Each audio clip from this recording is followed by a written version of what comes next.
Hello, everybody. My name is Kathy Fox, and I'm the head teller and voting administrator for the International 99's annual business meeting. And the purpose of this presentation is to explain to you how to vote during the annual meeting, whether you're attending in person or whether you're attending remotely. I will add that this is intended for those 99s that have gone through the credentialing process, which is a separate process.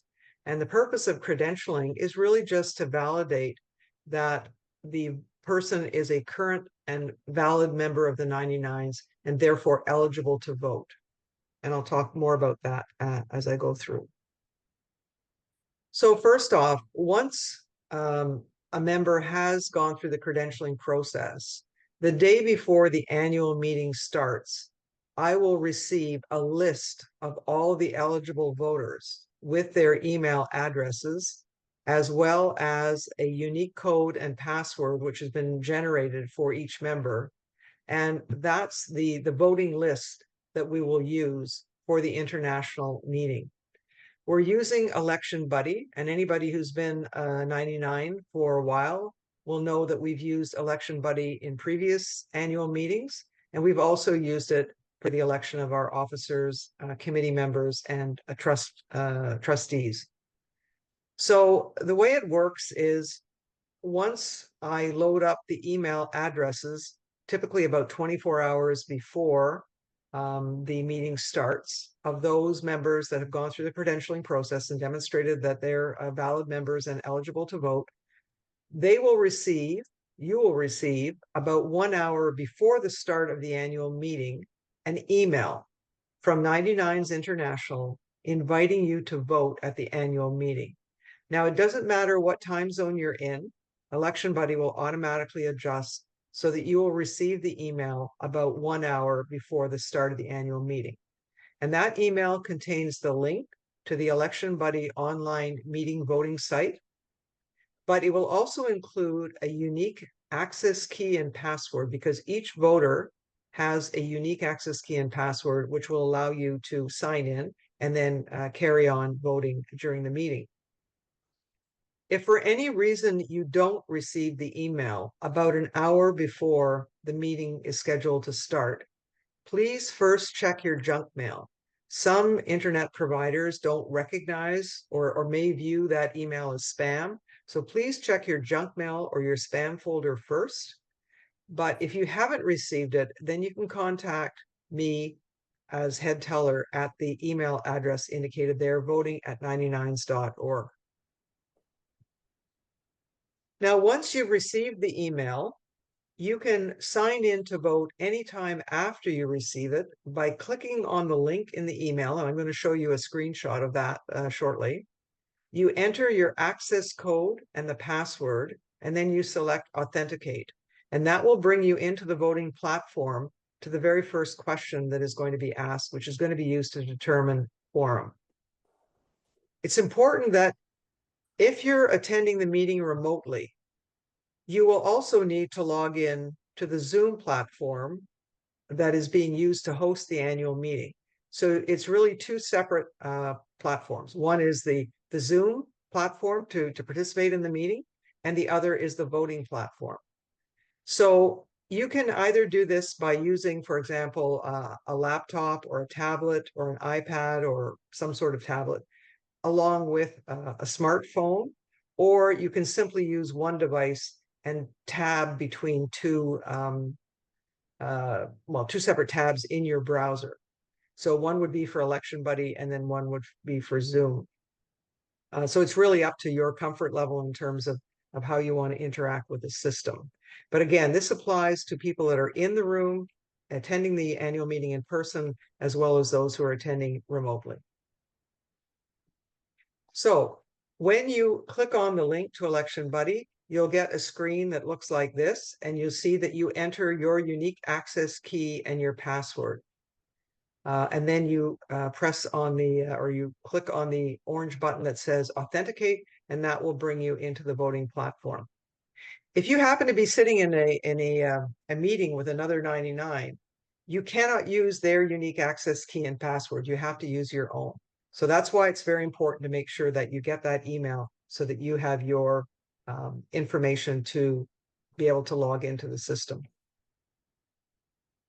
Once you've signed in, the very first question that you'll be asked, the very first vote that we will take, is you'll be asked to indicate whether you're attending the meeting in person or whether you're attending remotely via Zoom. So make sure that you record your vote, and I'm going to show you how that works, that you verify that you've chosen the right answer appropriate to your situation, and that you submit your ballot on this question, because this is how we're going to determine that we have quorum for the meeting in accordance with the international bylaws. And the reason that we ask you to indicate whether you're attending in person or remotely is that if we were to lose the technology, for example, the hotel Wi-Fi went down or the Election Buddy server went down, and we lost connectivity with those who are attending remotely, we still want to know if we have quorum in the actual meeting room so that we can continue the meeting. If you log in late, in other words, the meeting starts at whatever time, and you log in 15 or 20 minutes late, it's possible that we will already have closed that quorum question. You'll still be eligible to vote, even if you didn't fill it in, but you will vote in subsequent questions because you will have missed the opportunity then. So we just take the quorum at the beginning of the meeting and then we close that question and then move on to others as at the call of the chair. So this is what that ballot will look like. So once you click on the link, you enter your access code, you enter your password, you should be brought to this. Now, this is an example from the international meeting that was held in 2022. So of course it's updated every year. But essentially, as the instructions at the beginning say, this question is intended to establish how people are attending in person or remotely so that we can determine quorum. Once you complete the ballot, you'll be offered the opportunity to review it, to edit it if you made a mistake, and then to submit it.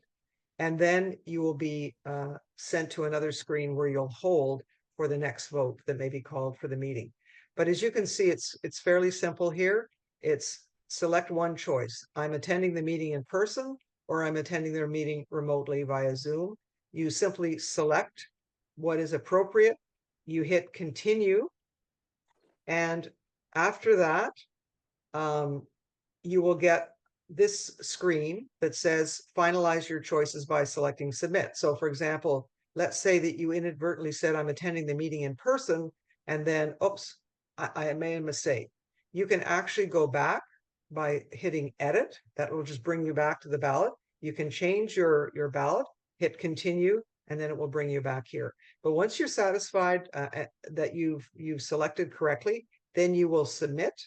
And once you submit, the next screen that will come up will confirm that your vote has been submitted, and it will say next vote.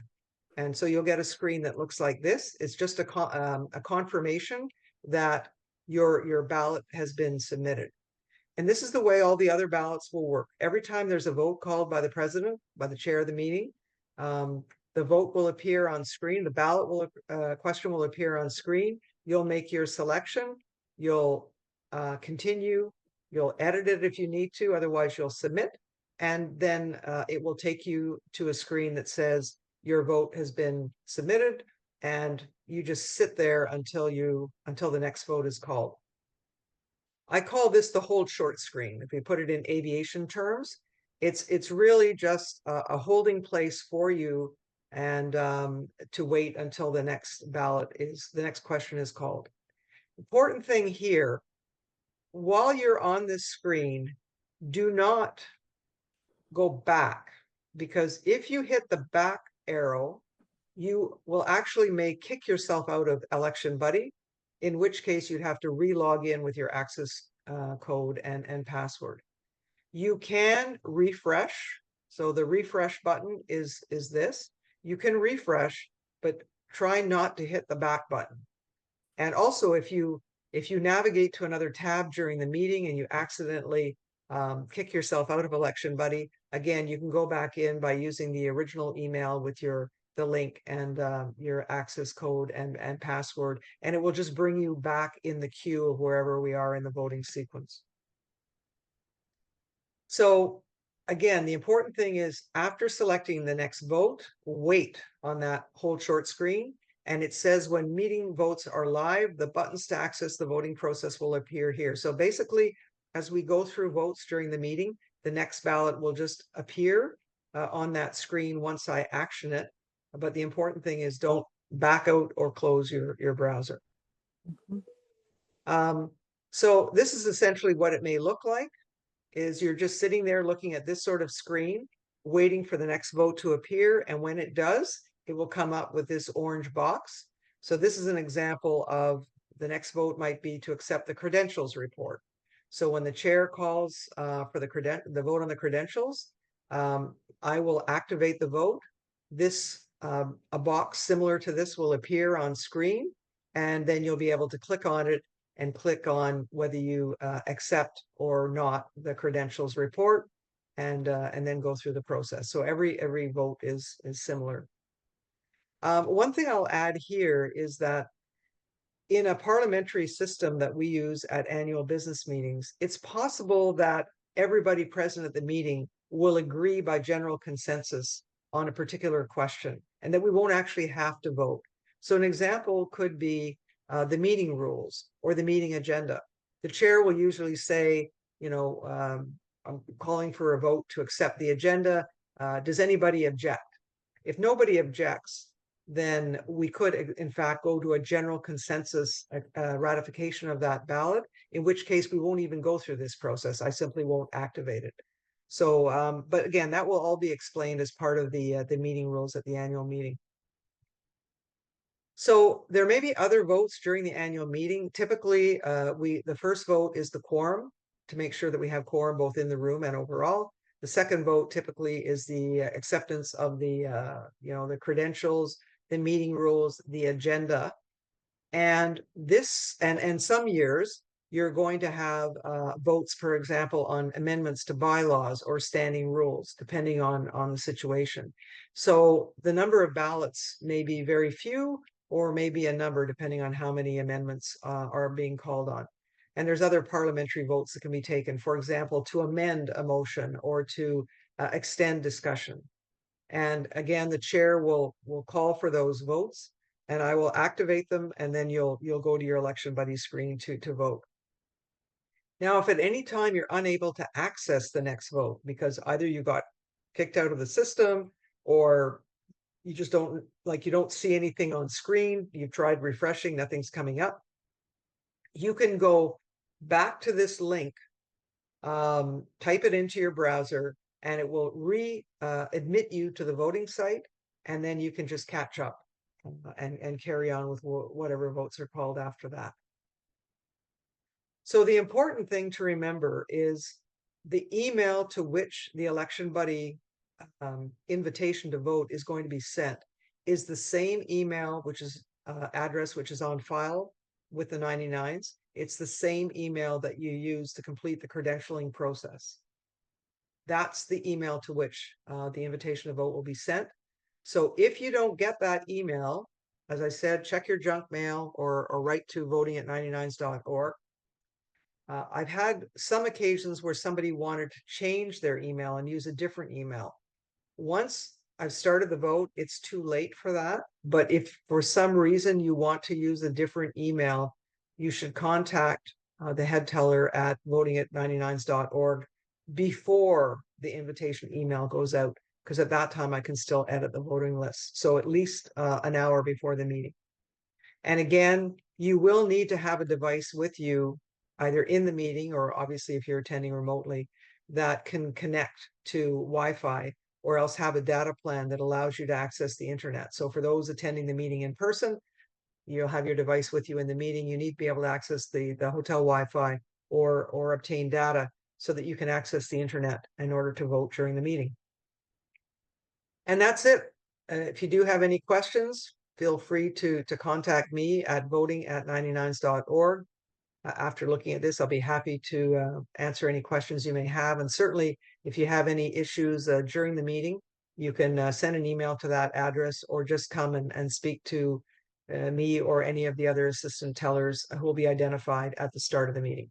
Thanks very much, and I look forward to seeing you at the next annual meeting.